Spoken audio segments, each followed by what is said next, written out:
No sense if they plan on keeping Westbrook because you don't need two guards that can affect the game better than Westbrook on the same team as him. And yes, I said affect the game better than Westbrook. I said that. I see your face. I said better than Westbrook. So you don't really need him. So I'm like, it just don't make sense if you plan on keeping Westbrook. So, how does adding Dennis Schroeder affect this Lakers team? Let's hear it. Now tuned into the greatest.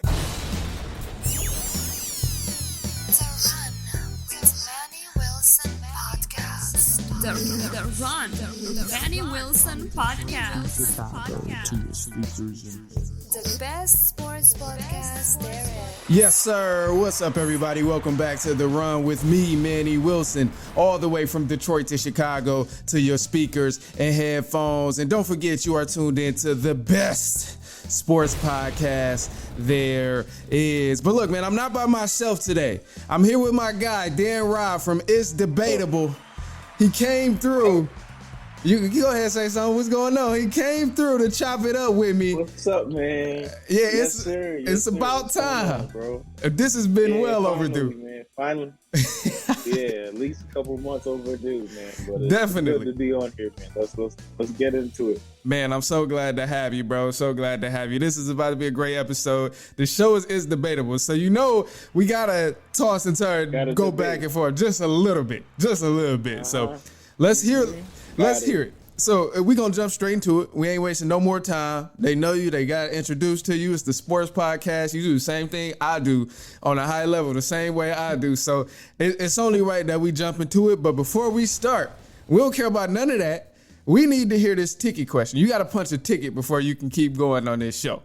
So who is your top 3 NBA players in the league right now in the NBA? In order, too, man.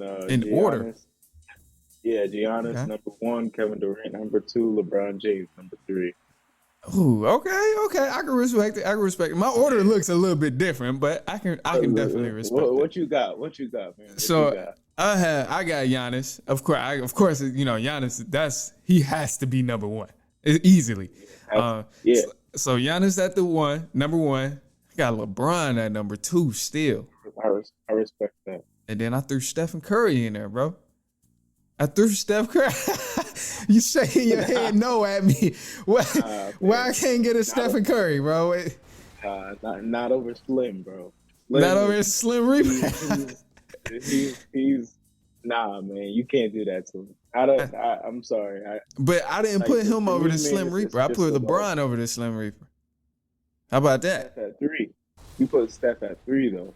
But it's fine. yeah, LeBron he could be 1 for all I care still. Hell no, he ain't better than Giannis. He ain't got Giannis beat, bro.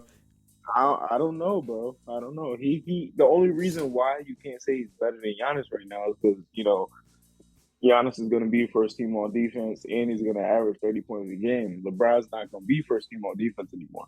He's going to put up that 30. I was about to say that. He ain't going to play the defense he used to play, but when it comes to playoff time, we haven't seen. If LeBron's healthy this year and they get into the playoffs, I guarantee you we'll be talking about. I think he's still the best player in the game. I guarantee it. I mean, yeah.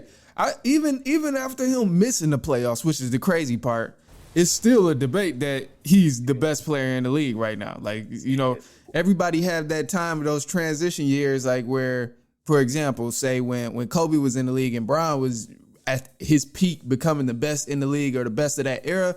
It was those transition years, and I personally hated to admit it because I'm a Kobe fan, so I hated to admit that Kobe's his peak of being the best in the NBA is turning. That tide is turning where it's going to Bron, and it's the same way with Bron and Giannis right now. Yeah. Like Bron is at that time where it's like, all right, this it's his turn. It's Giannis' turn now, so he got to be at that point where it's all him. Giannis, for me, like the only reason why I give it to him, because I got a friend, he's a big Giannis fan, and Real. It's not that I don't like Giannis. It's just like he's not like he don't play like a guard, so it's like his he game afford is bully ball, man. He afford though. But see, look, I got you. Listen, KD, right? KD 7 foot. For me, like when it's all said and done, KD is gonna be a top 10 player in my eyes. I In my agree. eyes. It depends on how you Why? break it Because down he's and what we basing it off of. Hold on, you went away. his ability. Like we have never seen a 7-footer be able to play like a guard. Like he can That's true. he can post. He's skinny, right? We all talk about, oh, he's skinny. He can post you up, and then he can go out to the 3-pointer and dance with you from 35 feet, and then I shoot it agree. right in your face like he's Kyrie. You know what I mean? agree. So like It's insane. From a skill point and like a score build, you probably couldn't dream of a better scoring type of person to have on your team other than KD. 7 foot and can do everything anybody else can do on the floor. Rebound, shoot, create, get space. Like I 100% agree from a skill scoring standpoint. As a scorer, out of those top 3, is easily KD at 1. Easily. But look, man, we can talk about this KD, LeBron, and we can talk about them all day. But here's the thing. Here's what's really interesting, bro, because last night we heard about Dennis Schroeder getting picked up by the Lakers now, man. So I personally believe it makes no sense if they plan on keeping Westbrook, because you don't need 2 guards that can affect the game better than Westbrook on the same team as him. And yes, I said affect the game better than Westbrook. I said that. I see your face. I said better than Westbrook. So you don't really need him. So I'm like, it just don't make sense if you plan on keeping Westbrook. So, how does adding Dennis Schroeder affect this Lakers team? Let's hear it. They're just trying to light a fire under him, in all honesty. Because I think, because if you were going to trade him, you trade him for the Buddy Hield and Miles Turner, and you give up those 2 first-round picks. I like that. That's the best trade. That was the best thing you could have got for them, because Buddy, he doesn't need the ball to score. He can catch and shoot. He had the most threes in the league last year. And then you got Miles Turner, who can play the 5. 80 doesn't like to play the 4. So he would have took a lot of pressure off Anthony Davis. So if you were going to trade, get those 2.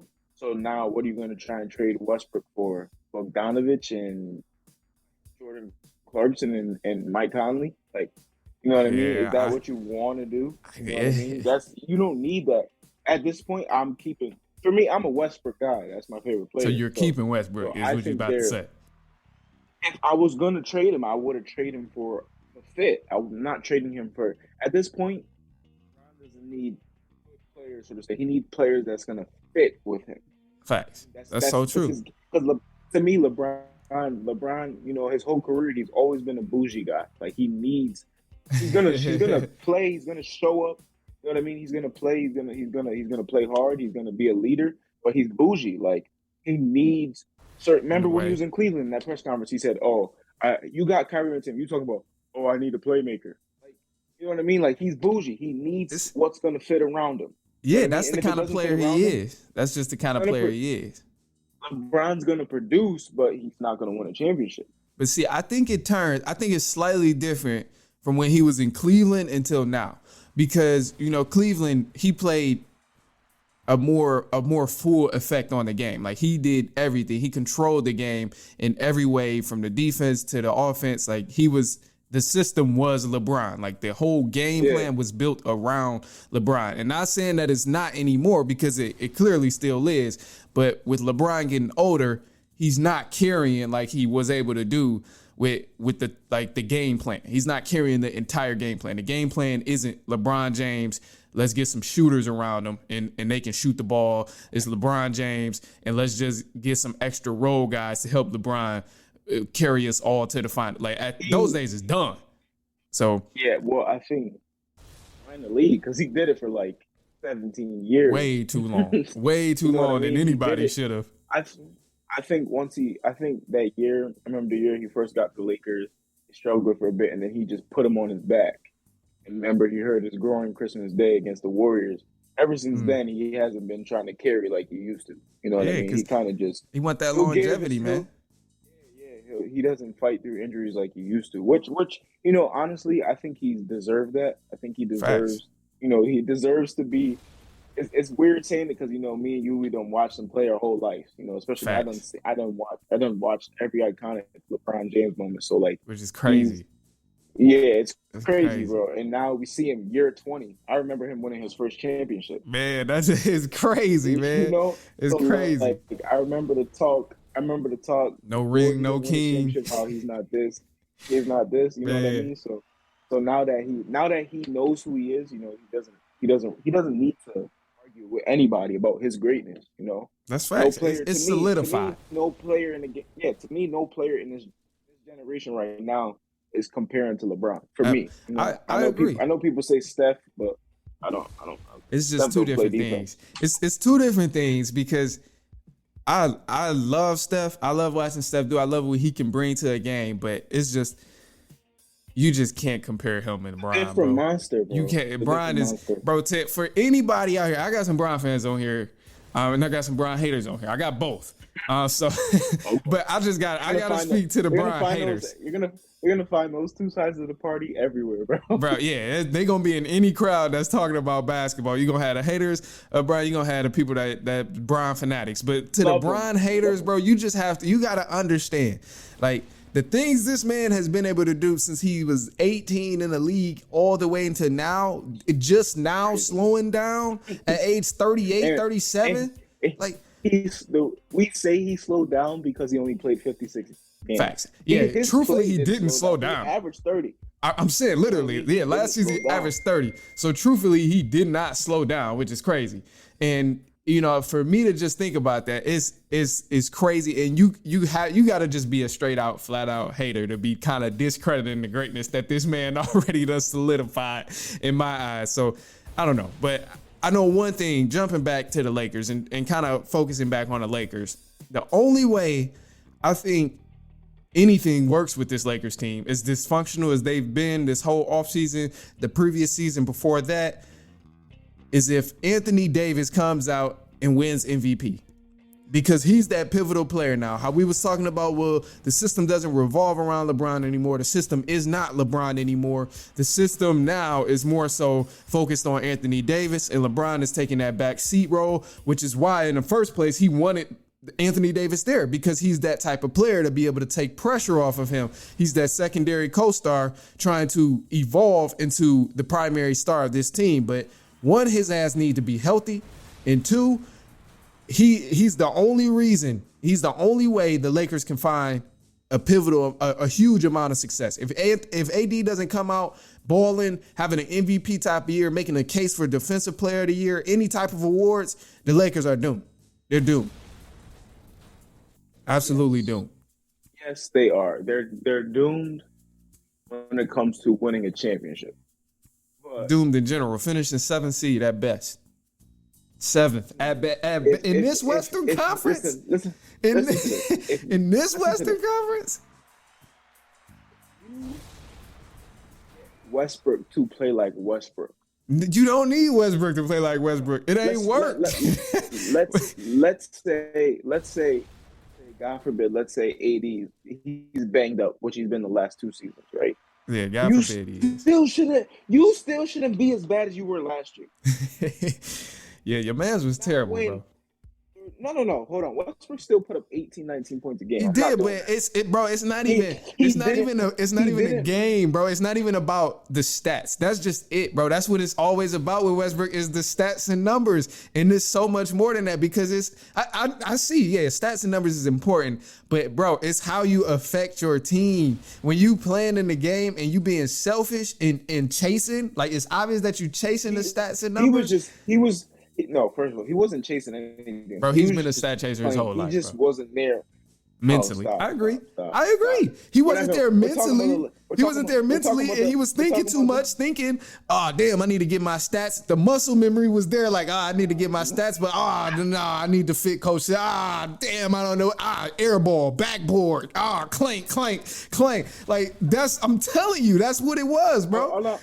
I'm telling you. All I'm saying is, man, he's coming back out this year with vengeance. He's gonna shut all of y'all up. Where? In Utah? In Utah? Yeah, he can shut us up in Utah. Your favorite player is Kobe, right? Kobe. Oh man, Kobe. My favorite is Kobe, Kyrie, KD. I love the scores. I love the great players, bro.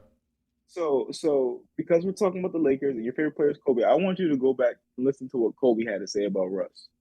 Okay, I'll listen. I'll listen. But getting back to the Lakers, right? Let's hear it. The trash Lakers. This year, I like the Pat Beverly signing because I think him and Westbrook defensively are going to be smelling blood. Westbrook don't play no defense. I'm sorry, but go ahead. Stop. Go ahead. I'll let you continue. Go ahead. The Dennis Schroeder signing doesn't make sense. He plays defense. Because stop. Because when Dennis Schroeder is 5'11", he will not play no defense. Bro, he full court press. Come on now. I ain't never seen. Bro, go. I'll let you finish. I'll let you finish. Is he full court pressing, getting steals? No, he's full court pressing because he can run. So he wants to get some more cardio in. That's bro. That's not, pressing. Bro. I'm telling you right now. But full court pressing is the most difficult thing anybody in the league can do.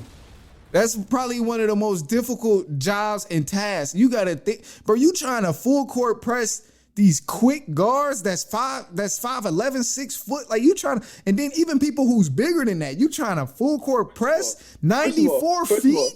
Like, come on, man. Schroeder's light. Don't get me wrong. Schroeder's light. He's nice.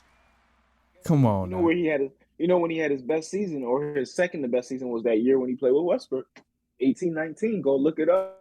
Yeah, that boy was cashing. It was nice. Yeah, so, but I don't like. But at this point in Westbrook's career, I don't like him on the court with Dennis Schroeder. I like him on the court with Pat Bev. I don't like him on the court with Dennis Schroeder. So I don't know how they're gonna work that out. Like him on the court by his damn self. That's how I look at it. I mean, that's when Russ had his best season, is playing by himself, being able to freestyle or being able to free will whatever the hell he want to do, and not have to worry about playing in a distinct system. But now he's in an organized system, and it's all we see the combating in his mind that's been going on. We've seen the clink, we've seen the bad turnovers, we've seen the bad game decisions, the bad defensive plays. We've seen it all, and I think it can change. My question is, when KD was there, when KD was in Oklahoma City?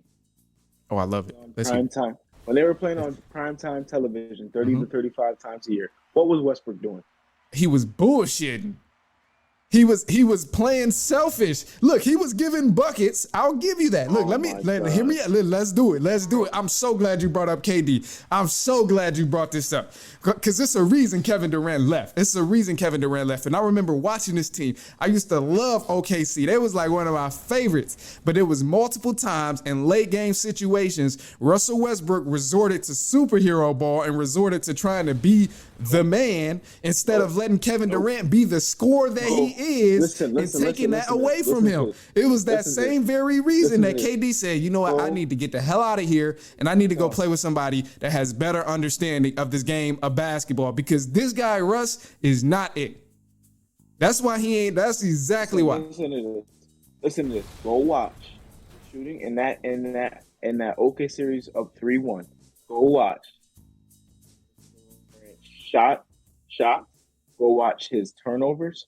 Go watch he shot 31 shots and he was 10 of 31 game 6. When Clay, threes and they came back. Go watch KD shoot OKC out that game. Bro, but it's Kevin Durant. What you want him to stop shooting? No. In this one game, I get it's one game. Okay. It was okay. But Westbrook's been doing this for the season. For seasons. He's not the scorer KD is, right? He's not the scorer KD. We know that. He's not the player. Westbrook's still a 2-time scoring champ. So in his own he can choose to score the ball if he wants. Facts. You can't take that away from him. But he's also one of the most inconsistent scorers in the league as well. One of the most inconsistent MVPs over the last decade. You hear me out. Because you got guys, when you speak of a score, you think come on now, when you think of a score, you think of the accuracy in the numbers. You think of good shot percentages. You think of good makes and misses.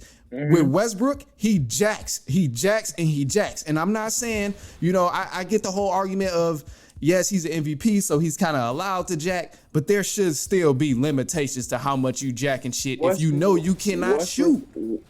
Westbrook hasn't been a jacker since OKC, bro. It's since he's been a jacker since OKC and on, bro. Because look, hear me out. This is the last thing. This is the last thing. Because even in it's a reason, bro. It's a reason things didn't work in OKC when he played with superstars Kevin Durant and James Harden. It's a reason they left, and then he leaves OKC or he stays there, plays James with Paul Harden George.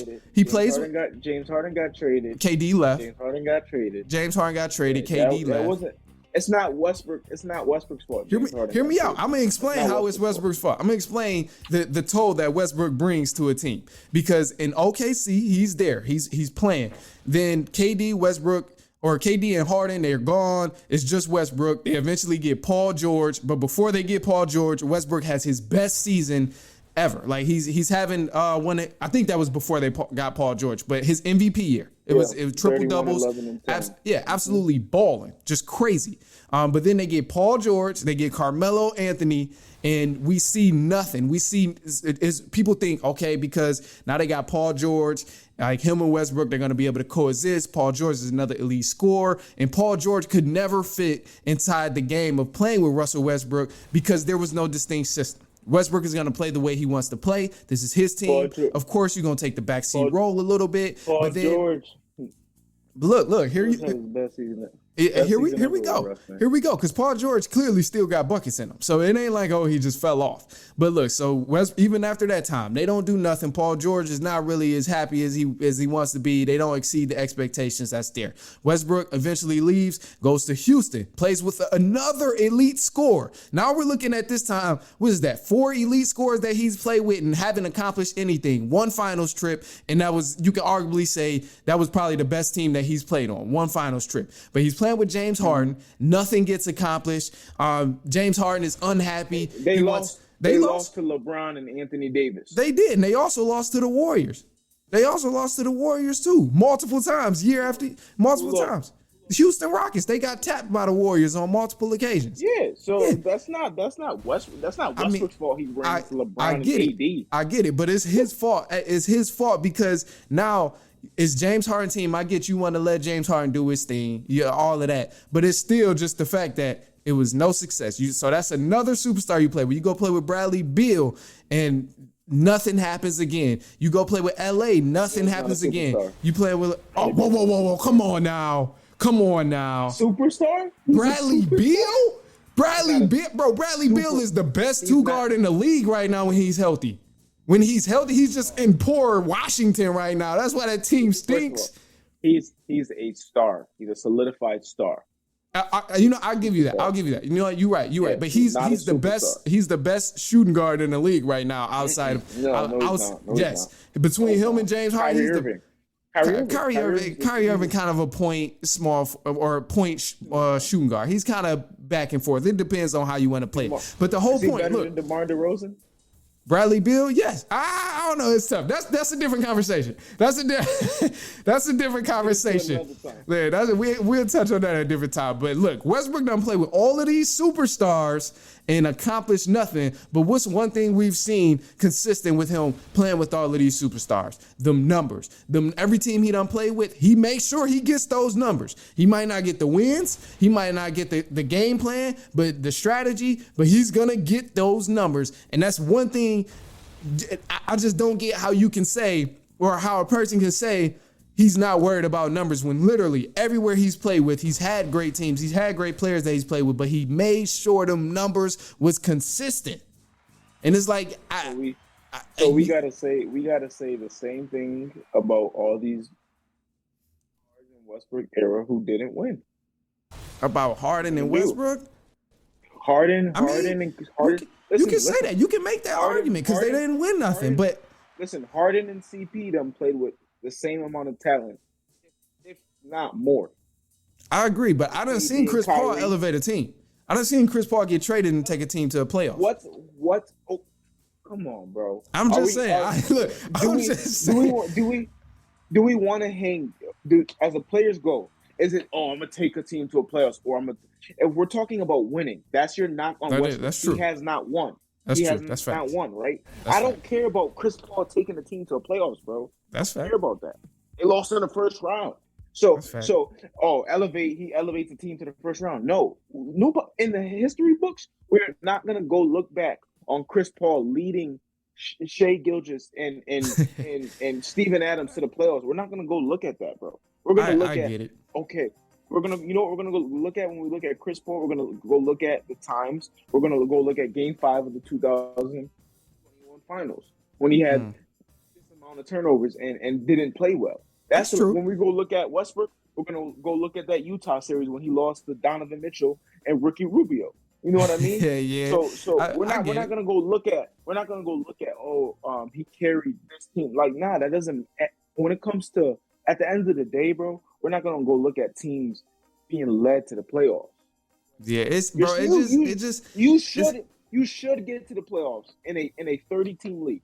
You should get to the playoffs. If you should, bro. If you're a superstar, I should agree. get to the playoffs. I 100% agree, bro. But look, we gotta wrap up because we gotta keep moving on. So we're gonna take a quick break and then we're gonna jump into some more, and we will be right back.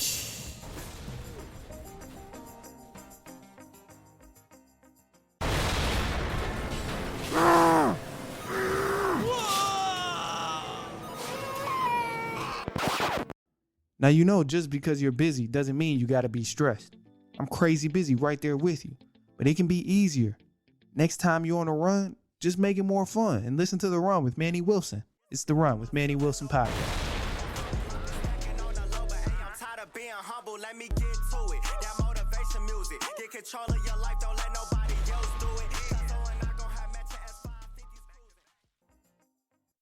Now tuned into the greatest.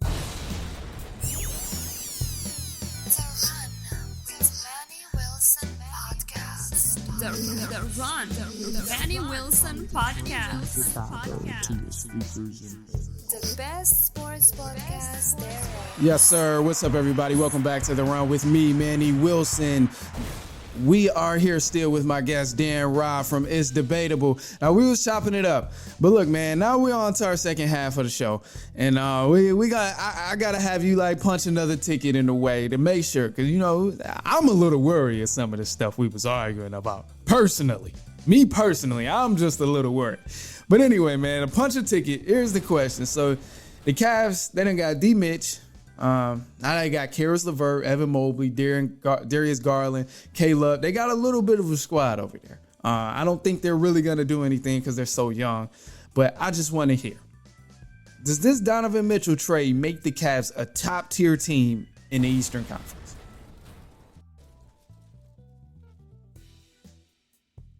Teams out there, so. You said the what? Top tier means like. I mean, like, you about to compete for a championship. You're going to talk about you coming out I don't think they have because if you look at it on the wings,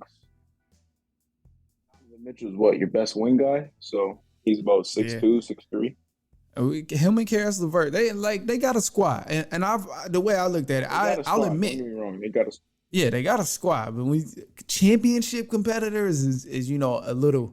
I don't think they'll be like. We already talked about this. I got a championship contender out in the West. I won't bring it up. Yeah, a champion. I know it ain't the damn Lakers, bro. Oh, they're contending too, but I'm not gonna bring it up. Nah, the Cavs, they're not a top tier. They'll be very good. They'll probably win 45 to 48 games, maybe touch 50 and 32, but I don't see them being out. Okay, all right, I can respect it because I'm kind of the same way. Like, I think they're going to be a good team, maybe around 5th, 6th seed. They definitely gonna make the playoffs and not have to do the play-in. But when you talk about being in the playoffs, first round, second round at most. Milwaukee, Brooklyn, Celtics. Yeah, it's just kind of too stacked over there in the Eastern Conference right now. So that's why I look at it. Crazy. So I don't know, but look, man, let's transition over, bro, because it is football season. And I know you told me, look, man, you're a Philly fan. You like the Eagles, and Monday Night Football is yet to happen. So it's only right that we touch on this Monday night matchup between the Vikings and the Eagles. Now, I picked the Vikings to win this game. I've been predicting these games. The first week, I was just under 50% because it was a couple upsets. But this second week, I'm feeling great. I'm feeling great about it. And I think the Vikings are going to win this matchup, man. So I got to hear from you. Is there a reason I should believe that Philly may win this matchup for Monday Night Football? Yeah, man. I'm an Eagles fan, so we're gonna win. It's gonna be a good game. We're gonna win. I think our biggest thing is obviously, of course, somehow stopping Jay Jettas, man, Justin Jefferson. So Yeah. he's a terror. He's a terror. We do have Darius Slay, and I'm expecting him to Show up big. Yeah, I'm expecting Justin Jefferson's a lot younger. Darius Slay has some miles, but he's still elite. And so he I feel like he just has to outsmart Justin Jefferson in his head. Justin Jefferson's still young. He likes to be electric. He reminds me a lot of young Odell before Odell got injured. He's just crazy in the flats, he catches the ball. And if he's so elusive and so shifty that if he catches the ball midfield, it's like it's over. You give him open space, he going a mile. That's how Odell set the blueprint for a lot of these young guys now. You know what I mean? Justin Jefferson and Jamar Chase and a lot of these guys, they play just like Odell played on the Giants. When Odell it's hard to say he set the tone though, because it was some shifty guys. No. But Odell came and doing some different stuff, bro. Yeah, but bro, I mean, he came in doing some different There's stuff. always been some elite shifty guys, bro. Like personally, one of my favorite when we talk about elite shifty guys, like you can't touch him if he gets the ball in open field, was Ocho Cinco, bro. He was when you talk about getting the ball in open field and outside of like these crazy catches. He's a lot taller than Odell, though. I mean, but that's kind of that give credit to him if he taller and still able to move like. That's like, but he's always been one of those players to me where I'm like, okay, this like you can't tackle this guy in the open field. And there are those handful of guys like that, and I think that's the case. But like, kind of just fading away from that, going back to the Eagles, the Vikings, they have those guys, and the Eagles, they got their offense. It looked a little shaky to me in week 1, basing it off of what they played against with the Lions. Yeah, 38 points, bro. I mean, yeah, but the Lions still made it a game. And Vikings defense is much better than the Lions. The running back was running all over us. That's why. Yeah, Swift gave y'all the work. And that's it though. Vikings, they come with the work too on the offensive end. So now, like, if they can barely stop the Lions run game, I just find it hard to believe they're gonna be able to stop the Vikings run game. And then too, trust me. To add to that, bro. The Vikings, they don't win the last 2 matchups. Last time the Eagles beat the Vikings was in the NFC Championship game in 2018. So smoked them too. You talking smoked them. 38 to 13. But that was like 5 years ago. That was 4 years ago. Hey man, you smoked. That was the Eagles had a completely different team, bro. Y'all ain't even them guys like that no more. It's through. It's all, but yeah, like I said, it's just I think the game plan is obviously going to be stopping JJ, and I'm pretty sure Dalvin Cook's playing. He's a monster too, so we're gonna have a lot on our hands. And I like our offense though. I think we got to get Devontae Smith the ball because we didn't target him once last week. Yeah, you got to get the elite guys the ball, man. That's always one of the biggest things I know.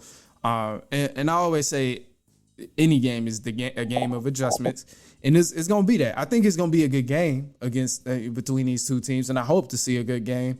But I think that's probably going to be the biggest thing is who can get those shifty guys, who can get those guys open in space, like, and who can make the least amount of mistakes, because that's what it's ultimately going to come down to, especially when you talk about mistakes. But from an offensive standpoint, are you able to get your elite guys the ball in position to make a play?